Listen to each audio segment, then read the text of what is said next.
Continuamos con información y con visitas en nuestros estudios. Están los candidatos de la lista del Frente de Todos. En este caso le damos la bienvenida y vamos a hablar con Erika Marego. Ella es candidata a consejera escolar en tercer lugar. Erika, buenos días, bienvenida a la radio. Buenos días, Andrea, ¿qué tal? ¿Cómo les va? Muy bien.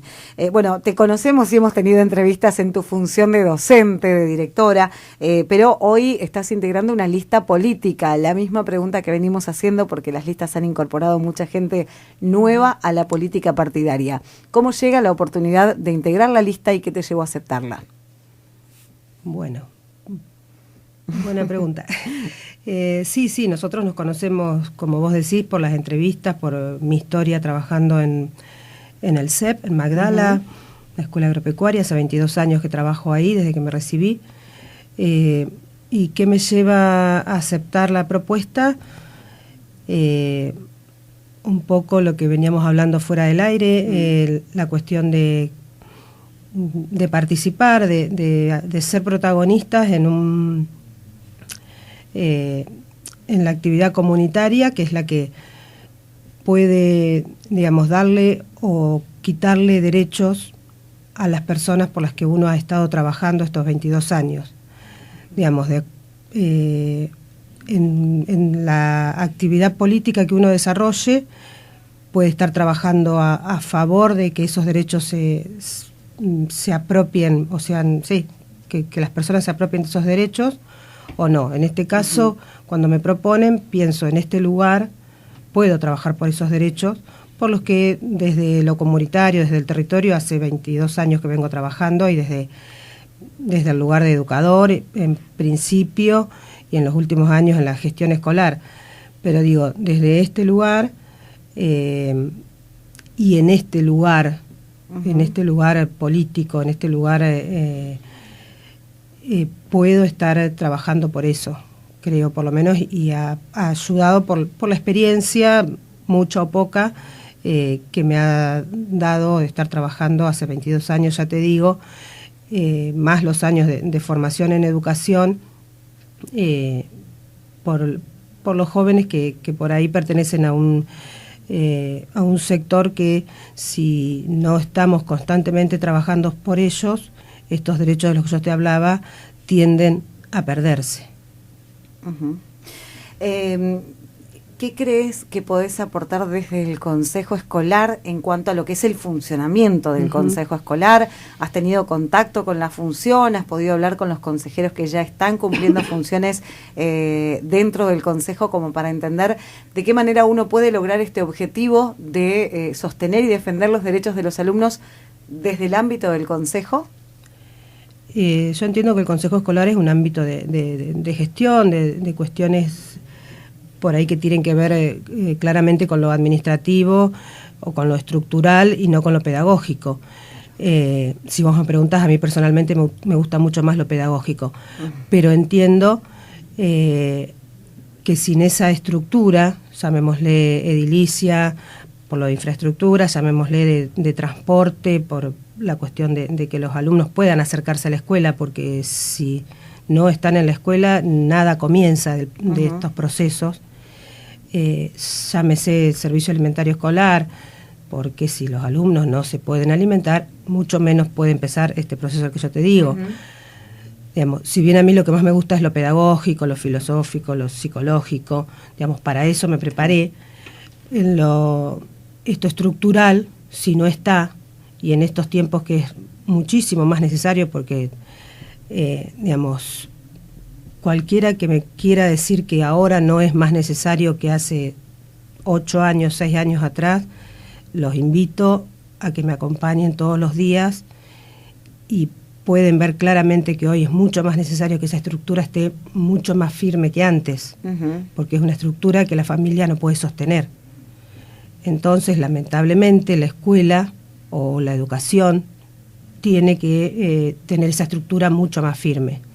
Ojalá no fuera necesaria. Digo, pero es necesario. Los chicos necesitan comer, y los chicos en casa cada vez comen menos. Los chicos necesitan llegar a la escuela, y por lo menos los que nos pasa a nosotros, los alumnos nuestros, que son hijos de empleados rurales o de pequeños productores, viven muy alejados de los centros de estudio y resulta muy, muy difícil que lleguen. Entonces el transporte escolar es sumamente necesario y estos últimos tiempos es muy difícil. Prácticamente no ha sido posible contar con transporte escolar, prácticamente. Podría nombrar alguna excepción que no me alcanzan los dedos de la mano. Bien, bueno. Entonces digo, esas estructuras son las que hay que sostener para que los chicos logren educarse e insertarse en la comunidad y insertarse en la vida, sea laboral, sea de estudios. Digamos, si no están esas estructuras básicas resueltas, es muy difícil que todo lo demás pueda darse. O que pueda darse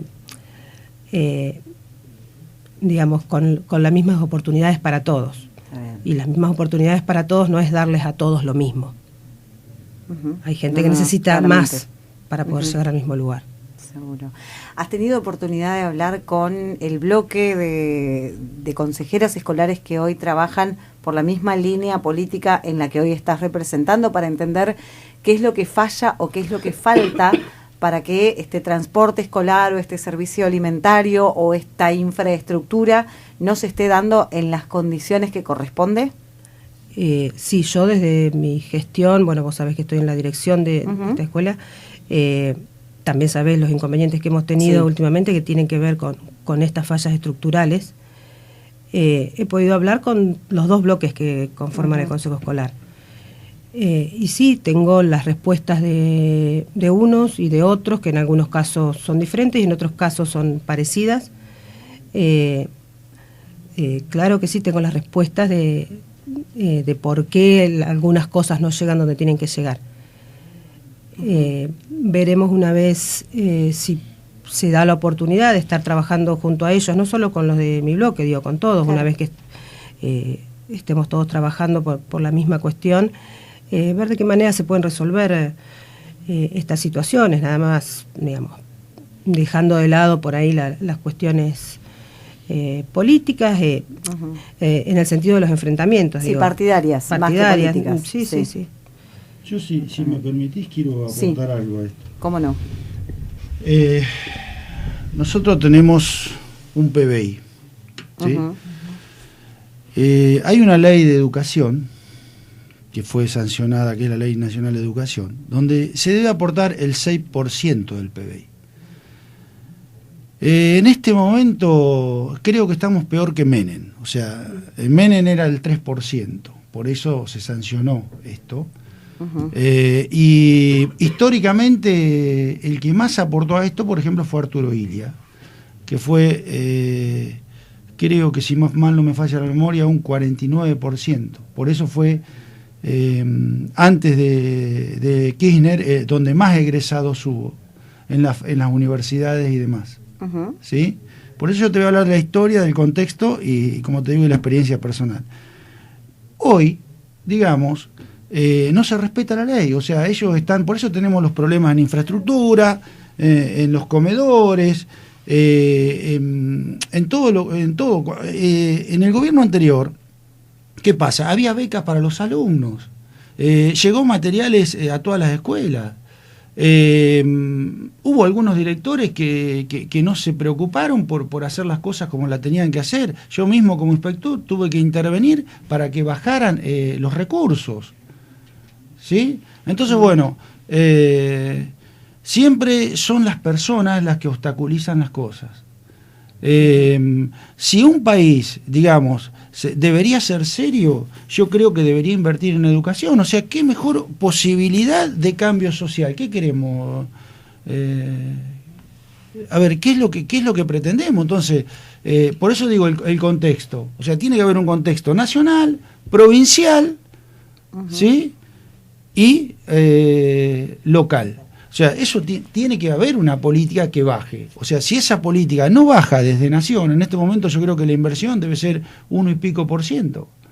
De ese 6% del PBI. Ahora, digo, ¿qué están haciendo con ese dinero? ¿Dónde está el dinero ese? ¿Qué falta? ¿sí? Porque no es para mí, yo no lo quiero para mí, lo quiero para los alumnos, lo quiero para las escuelas. Tuvimos accidentes en escuelas con docentes muertos, con porteros muertos. O sea, no estamos respetando la vida. Cuando hablábamos de los militares y la democracia, o sea, el primer derecho históricamente que surge con John Locke, que era un esclavista, ¿sí? Fue el derecho a la vida. Entonces, a ver, Alfonsín, ¿de qué hablaba? Del derecho a la vida, es el primer derecho. Es sustancial respetar ese derecho, ¿sí? Entonces, bueno, no estamos respetando el derecho a la vida. Y cuando no estamos respetando el derecho a la vida, estamos en una digamos, actitud violenta, por decirlo de alguna manera. ¿Sí? Cuando no podemos convivir, ¿sí? Y acá estaba hablando de 600 años de historia, ¿sí? Con ese libro Deporte y Ocio, cuando te hablaba de la Cámara de los Lores de los Comunes, cuando no se puede convivir, lamentablemente hay una violencia. Violencia ejercida por los que más tienen sobre los que menos tienen. Uh-huh. Y lo que deberían entender los que más tienen, como decíamos hoy, si hicimos los norteamericanos y los mexicanos, es que si los norteamericanos no tienen a los mexicanos que le hagan las tareas primarias, ellos no hacen, porque no las hacen ellos, ¿sí? Uh-huh. O lo mismo los españoles con nosotros, con los sudacas, se necesita mutuamente uno con el otro. Eso es lo que tenemos que empezar. Y eso en la Argentina no lo instauró el radicalismo en su momento y el peronismo en su momento. Uh-huh. Y a eso apuntamos. Por eso que hablamos del contexto, de lo macro a lo micro y de lo micro a lo macro. O sea, no se puede separar, por eso el contexto, una cosa de la otra. ¿Sí? Disculpen porque que corte, pero bueno, es una o sea, la historia ¿para qué sirve? Hoy el gobierno quiere sacar la historia. En lo personal, como yo te decía, o en lo social, en lo comunitario, en lo nacional, si no entendemos el pasado, no entendemos el presente y no entendemos el futuro. ¿Qué pasaba en el siglo XIX? Estaban los unitarios y los federales. ¿Saben qué hacían los unitarios? ¿Sí? Los unitarios querían la idea de progreso de un inglés que era, por eso, el pro no es casualidad el nombre de pro, ¿sí? La idea de progreso. ¿Y cómo era el progreso? Era todo exportación. Nosotros, por eso estaban los caudillos federales. Digamos, ellos ¿qué hacían? Nos vendían hasta los facones, las ruedas, las bombachas. Y eso hizo que todas las comunidades regionales, los ponchos, por ejemplo, catamarqueños, no existían, eran todos ingleses. Surgieron los caudillos federales porque no podían vivir, no podían subsistir. Y hoy estamos, después, ¿quién revirtió un poco eso? Irigoyen, ¿sí? O todos los caudillos federales en su momento, ¿sí? Después luego Irigoyen, luego Ilia, como decía, ¿sí? Luego un poco Alfonsín, luego un poco... O sea, hubo muy pocos históricamente, digamos, que apuntaron al bienestar de los que menos tienen. Entonces, bueno, por eso hablo, cuando hablaba de Keynes, de qué tipo de Estado queremos. Queremos un Estado liberal, ¿sí? Donde manden los capitales multinacionales, porque ya no son nacionales, tienen mucho poder, son multinacionales. O queremos un Estado que los regule, que los limite. Recién estaba escuchando lo que decía Adriana del árbol y el glifosato. Hay una sola planta acá que no da abasto para reciclar bidones. Nos estamos enfermando todos de cáncer. La mayoría de nosotros tenemos cáncer. Entonces, o dejamos aplicar el glifosato indiscriminadamente, que no sé el porcentaje de muertes que hay en la República Argentina, o nos ponemos los pantalones largos, ¿sí? Y le empezamos a poner límites. Si en otros lugares está prohibido, ¿por qué acá se aplica? Bueno, bajando al nivel local, ha sido un reclamo histórico e incluso hay cantidad de grupos en las localidades e incluso en Pehuajó pidiendo que se haga un trabajo a conciencia para controlar esto porque la ley está y no se está haciendo cumplir. Digo, bajando esta misma información a nivel local nada más. aquí en Pehuajó no se está haciendo cumplir y hay infinidad de denuncias de gente que está utilizando este tipo de agroquímicos, sí, yo lo he visto. y que están Escuchame, circulando salgo a caminar, por la vía pública. Escuchá la anécdota porque yo salgo a caminar, ¿viste? Por una cuestión de salud y de todo con los trasplantes y todo lo que me ha pasado, bueno, tengo que tener un régimen de vida bastante estricto. Salgo a caminar, voy para allá cerca de la escuela técnica y había un hombre, ¿sí? Sin guantes, sin máscara, sin nada, cargándole a un mosquito desde el bidón. Sí, ya sí. Con el solo vapor. Sí, yo estuve en un galpón donde había 20 personas trabajando en las mismas condiciones, claro, chicos entonces inclusive. yo lo veía eso. Digo, y eso no se controló en Pehuajó. Piel de gallina, o sea, no hay control, o sea, eso tiene que haber un control local, provincial y nacional. O sea, volvemos otra vez, o priorizamos los intereses económicos o priorizamos las personas. Entonces, bueno, el derecho a la vida. Justamente hoy están integrando la lista que lleva como candidato a intendente al mismo intendente que tenemos durante los últimos 12 años, que no ha logrado controlar esto. ¿Cómo se puede hacer o qué proyecto se puede presentar para que esto se pueda, después de tantos años, controlar en Pehuajó? Es una exigencia de la comunidad de hace mucho tiempo. Sí, trabajaremos en pos de eso. O sea, a ver, tenemos que ser autocríticos. O sea, si no somos autocríticos de algunas cosas, te cuento, cuando yo una vez fui durante 20 años, y no quiero hablar mucho porque si no lo dejo hablar a Erika, y a lo mejor habla mejor que yo, pero un médico, cuando surge todo el movimiento en Córdoba, un médico tenía un nene de 8 o 9 años, atrás estaban unos bidones, salta el tapial, toca los bidones y el nene se enferma y se muere de cáncer. Bueno, este médico fue el que generó, digamos, todo el movimiento que hay en Córdoba sobre el tema de limitar el uso de glifosato y demás, porque hasta que no te llega, como decíamos hoy, la situación límite, no te llega el agua al tanque, entonces, lamentablemente, siempre vamos detrás de los hechos. Muchas veces con Gustavo Villarreal hablábamos de las puertas que abran para afuera, en las instituciones y demás. Tuvimos que llegar al caso de Buenos Aires, de los chicos que se murió, para que sea una ley. Entonces, bueno, tenemos que empezar a ser más racionales, empezar a pensar las cosas.